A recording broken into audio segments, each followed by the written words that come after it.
call the member for Dunkley. Thank you, Deputy Chair. Recently, I had a Zoom meeting with the Seaford Housing Action Collective. These are people from my community who are homeless or have experienced homelessness or who just care about other people. On that Zoom call was a woman who is currently homeless. She was FaceTiming me or Zooming me from her car. She's homeless because she's a victim of domestic violence. She's homeless because she doesn't have enough money to pay a bond to get into private rental. She's homeless because we don't do enough in this country to help our fellow citizens who are in need. The COVID-19 pandemic and its impacts have been a painful illustration of how indivisible health of the population and health of the economy is. It's also given prominence to an age-old question: what is a good human life? What is a contributing human life? What do we as a community value? What do we here in this parliament stand for? The tragedy of COVID-19 presents us with an opportunity to reconsider the way we measure our economic, social and environmental health. It presents us with an opportunity to say that when there's investment from the federal government, we need to make sure it ticks three boxes. It should be good for the economy.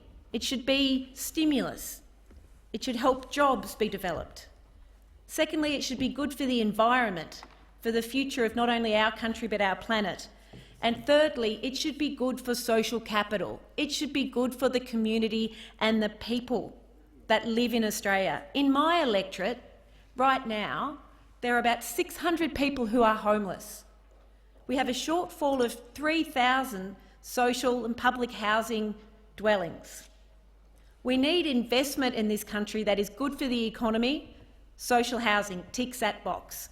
That is good for the environment. We can upgrade social housing with better electricity, with solar panels. It ticks that box. We need social housing investment that is good for people. It ticks that box. Recent research from Mission Australia before the pandemic, said that 1 in 5 Australians between the ages of 15 and 19 reported being homeless. And associated with that homelessness is an increase in mental health problems and thoughts of suicide. 1 in 5 Australians between the ages of 15 and 19. This is our opportunity as a parliament, as a country, to say everything we do, every investment we make, has to not just be good for our economic growth and our jobs, it has to be good for the future of our people. And that is exactly what social housing delivers. That's what the former Labor federal government delivered during the global financial crisis, with more than $5.5 billion of investment in nearly 20,000 new social housing dwellings and repairing of more 80,000 properties. That's what this Morrison government needs to do. Mr Morrison, as the Prime Minister, needs to sit at that National Cabinet and drive a national strategy for social and public housing. In the House of Representatives committee that I'm privileged to be on, we are looking at homelessness, and we have had evidence about the Housing First model, where we treat housing as a basic human right. People need shelter, safe, secure shelter, so that they can be a contributing member of society, but so also that they feel like they are valued by society. In my electorate of Dunkley, we've got Haven Home Safe and Winteringham, just 2 organisations that are providing social housing for vulnerable people that need them.